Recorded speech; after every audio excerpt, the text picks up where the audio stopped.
لا طاعت لمخلوق فی معصیت الخالق، مخلوق میں سے کسی کی اطاعت نہیں کی جائے گی جس سے کہ خالق کی معصیت لازم آ رہی ہے۔ اللہ تعالیٰ کی معصیت اگر ہو رہی ہے تو کسی مخلوق کی اطاعت نہیں کی جائے گی، چاہے وہ والد ہو، والدہ ہو، حاکم ہو، استاد ہو، پیر ہو، مرشد ہو، کسے ماشا۔ اب یہاں پر جو بات سمجھیے، تشنگی جس کو میں نے کہا، اگرچہ بڑی جسارت ہے، میں قرآن مجید کی ایک آیت کے بارے میں کہہ رہا ہوں کہ تشنگی ہے۔ تشنگی یہ ہے کہ کس کے پاس جائیں اس فیصلے کے لیے۔ اب ہمارے مفسرین نے لکھا ہے کہ اگر تو حضور موجود ہے تو حضور سے پوچھ لو جا کر، وہ تو بالکل سادہ سی بات ہے۔ فرض کیجئے کہ حضور نے کوئی مہم بھیجی ہے، اس کے ایک امیر بنایا ہے اور باقی جو ہیں 15 20 100 200 اس کے مامورین ہیں۔ اب مامورین اور امیر میں کوئی جھگڑا ہو جاتا ہے تو آئیں گے، لوٹیں گے، حضور سے پوچھ لیں گے، بات ختم ہوگی۔ یا جیسے غزوہ احزاب کے موقع پر ہوا تھا، غزوہ بنی قریظہ کے موقع پر کچھ لوگوں نے سمجھا حضور نے کہا کہ نماز مغرب نہ پڑھنا یا عصر، مجھے میں بھول رہا ہوں کون سی نماز کا ذکر تھا، جب تک کہ وہاں پہنچ نہ جاؤ بنو قریظہ کے دیار میں۔ اب وہ جو درمیان میں بعض لوگوں کو ایسا محسوس ہوا کہ نماز تمہاری قضا ہو جائے گی، تو انہوں نے کہا حضور کے حکم کی علت اور حکمت کو سمجھو کہ انہوں نے جلدی آنے کی تاکید کے لیے یہ فرمایا، ورنہ یہ کہ ہم خامخواہ جو ہے اپنی نماز جو ہے ضائع کر لیں، وہ ٹھیک نہیں۔ انہوں نے نماز پڑھ لی، بعض جگہ نہیں، ہم نہیں، حضور نے فرمایا تھا نماز مت پڑھنا جب تک وہاں نہ پہنچو، تو نماز ضائع ہوتی ہے یا قضا ہوتی ہے، ہو حضور کا حکم جو ہے وہ فائد رہے گا۔ انہوں نے نہیں پڑھی، جب حضور کے سامنے معاملہ رکھا گیا حضور نے کہا دونوں نے ٹھیک کیا، دونوں نے اجتہاد کیا، نیک نیتی سے فیصلہ کیا، دونوں نے ٹھیک کیا۔ لیکن یہ کہ پوچھ تو حضور سے لیا نا، فیصلہ ہو گیا، ختم ہو گیا،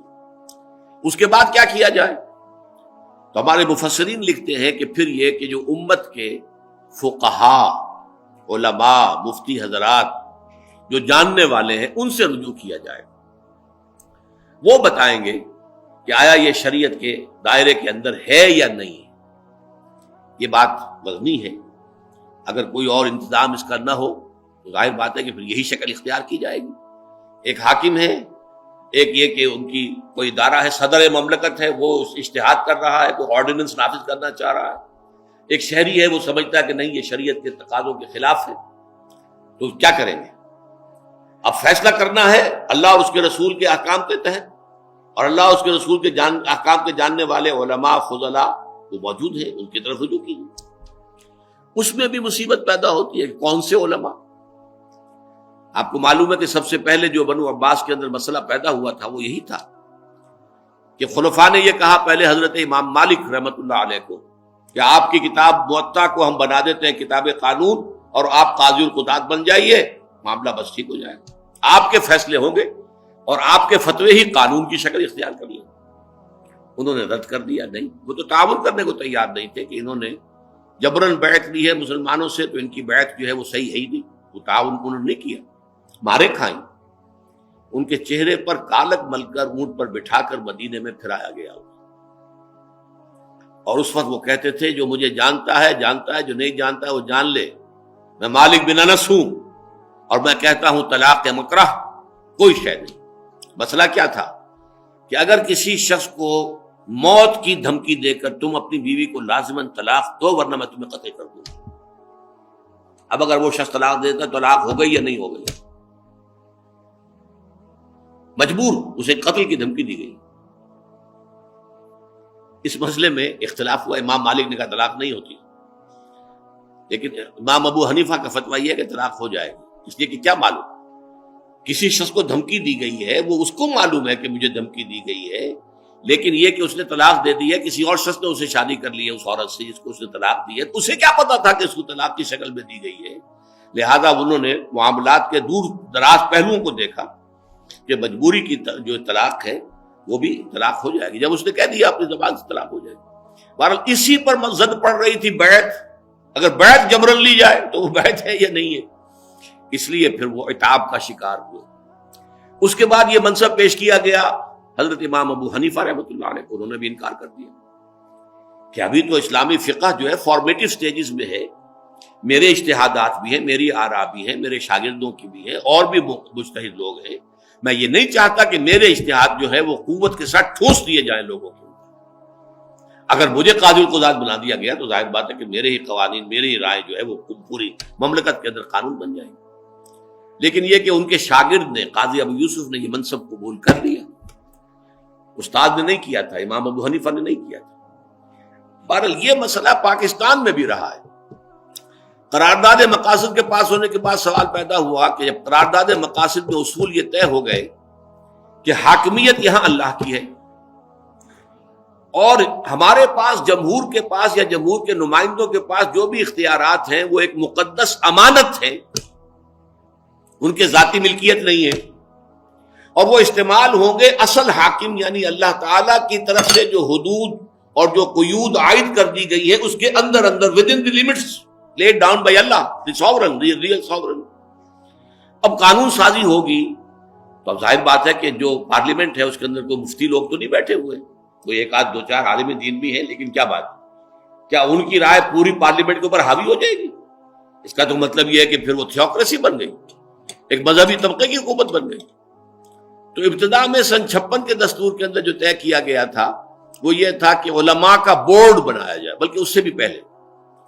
علماء کا ایک بورڈ ہونا چاہیے دستور ساز اسمبلی کے ساتھ اور پارلیمنٹ کے ساتھ، تاکہ پارلیمنٹ پوچھ لیا کرے علماء سے کہ یہ بات صحیح ہے یا نہیں ہے۔ لیکن علماء کی رائے فائنل نہیں ہوگی، فائنل رائے جو ہے وہ نمائندوں کی ہوگی، اس لیے کہ ڈیموکریسی ہے، ورنہ تو تھیوکریسی بن گئی۔ اگر علماء کی رائے فائنل ہو جائے تو پھر گویا کہ یہ تھیوکریسی ہے، پھر یہ جو ہے ڈیموکریسی، پھر کیا ضرورت ہے یہ انتخابات کرانے کا اور ڈھونگ رچانے کا اور لوگوں کو منتخب کرنے کا، پھر ان کا اختیار ہی کوئی نہ ہوا۔ یہ ہے بڑا ٹیڑھا مسئلہ۔ اچھا، ایران میں ایک اور طریقے سے انہوں نے کیا، ایک طرف وہاں ڈیموکریسی بھی ہے، امرہم شورا بینہم بھی ہے، لوگ منتخب کرتے ہیں صدر کو اور پارلیمنٹ کو، لیکن ایک وہ بزرگاں اور خبرگاں جو ہے ان کی محفل ہے، اور اس کے جو راہبر بیٹھے ہوئے ہیں انہیں اختیار ہے وہ جس چیز کو چاہے رد کر دیں۔ تو آخری حکومت کس کی ہوئی؟ وہ تو ان علماء کی ہوئی۔ اسی لیے مجھے ڈاکٹر جاوید اقبال صاحب نے بتایا تھا کہ جب یہ دورے پر گئے تھے سینٹرل ایشین اسٹیٹس کے، تو انہوں نے بتایا کہ میں جہاں بھی گیا ان کا بڑا اچھا استقبال ہوا، اس لیے کہ ظاہر بات ہے کہ فارسی زبان ان تمام اسٹیٹس میں اچھی طرح سمجھی اور پڑھی جاتی ہے، چاہے اپنی اپنی زبانیں ان کی ہیں لیکن فارسی سب جانتے ہیں، اور علامہ کا 2/3 جو ہے جو کلام ہے وہ فارسی میں، تو وہاں ان کا استقبال علامہ کے فرزند ہے تو ہوا، اور وہاں پہ کہتے ہیں ہر جگہ مجھے ایک بات کہی گئی، we need a model, Islamic state کا کوئی ماڈل ہونا چاہیے۔ The Saudi model is not acceptable to us because it is based on monarchy. سعودی جو مثال ہے وہ تو بادشاہت کی ہے، وہ ہمارے لیے acceptable نہیں ہے۔ In the same way, Iranian model is also not acceptable to us. It is based on theocracy. اسی طرح ایران کا جو ماڈل ہے وہ بھی ہمارے لیے قابل قبول نہیں ہے، اس لیے کہ اس کی بنیاد جو ہے وہ تھیوکریسی پر ہے۔ تو ایک ماڈل اسٹیٹ، اور یہ میری کتاب جو ہے خطبات خلافت میں بھی یہ فیصلہ جوڈیشری کرے گی۔ جوڈیشری جو ہے وہ ایک ایسا پلیٹ فارم ہے جہاں ہر بات کو اس کے میرٹ کے اوپر، اس کی بال کی کھال اتار کر فیصلے ہوتے ہیں۔ وہاں علماء بھی آ سکتے ہیں، وہاں جو جورس کنسلٹس جو ہوتے ہیں وہ بھی آ سکتے ہیں، دانشور بھی آ سکتے ہیں، جو چاہیں نا دلیلیں دیں۔ عدالت کے اندر آ کر ایس ایم ظفر صاحب نے کہا کہ بینکنگ کا جو سود ہے یہ ربا نہیں ہے، حرام نہیں ہے، دلائل دیے اپنے انہوں نے۔ اسی طرح خالد اسحاق صاحب کراچی سے، انہوں نے بھی یہی کہا، انہوں نے دلائل دیے، علماء بھی گئے، انہوں نے بھی دلائل دیے، عدالت نے فیصلہ کر دیا۔ تو اصل میں ماڈرن جو اسٹیٹ کرافٹ ہے، اس کو یہ لفظ ذرا غور سے سمجھ لیجیے، اسٹیٹ کرافٹ کا لفظ میں نے استعمال کیا، جیسے ایئر کرافٹ۔